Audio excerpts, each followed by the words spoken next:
So this lady has been caught and sentenced for 2 child trafficking incident. Problem is, the 2 child trafficking incident involved her own 2 children. Okay, this lady's surname Huang was born in 1999 and only had elementary school education, and she moved from Guangxi to Fuzhou. And in October 2020, Huang, in the early 20s, gave birth to a boy in Fuzhou Hospital, but she was not aware of who was the father and faced financial hardship. She was unable to raise her son, so she initially intended to sell her son for 35,000 RMB, but the landlord knew of a situation and the landlord's son was infertile and wanted a child. So Huang instead sold her first son to the landlord's family for 45,000 RMB. And 2 years later, in 2022, Huang got pregnant again and gave birth to another baby boy. And after giving birth to him mere days later, actually sold him to a middleman for 38,000 RMB. The proceeds she got from the sale of a second child were all spent on rewarding live gaming streamers and purchasing clothes. In April 2022, Huang was reported for suspected fraud, and that actually led police to discover her child trafficking history in her phone records.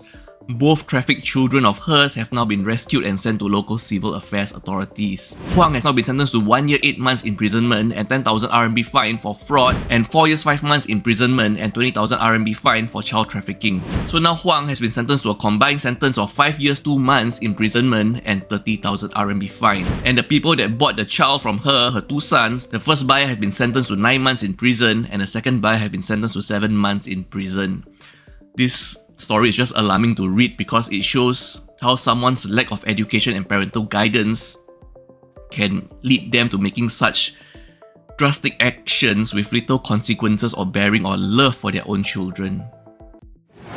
This happened to bus service 190 on July 5, 2025 around 6:45 PM when an unidentified person, an unknown person, actually threw a bottle and it shattered the window. A 57-year-old female passenger sustained injuries and was conscious when taken to Raffles Hospital. The bus driver stopped to check on passengers and affected passengers were transferred to another bus to continue their journey.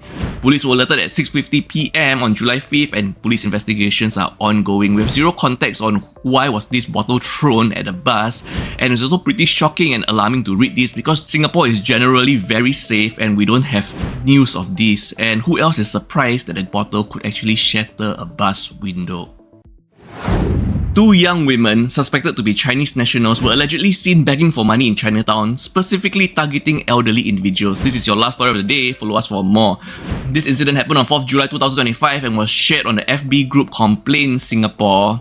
Showed these 2 women dressed like tourists engaging with an elderly man. The elderly man was seen, smiling and cordial with them.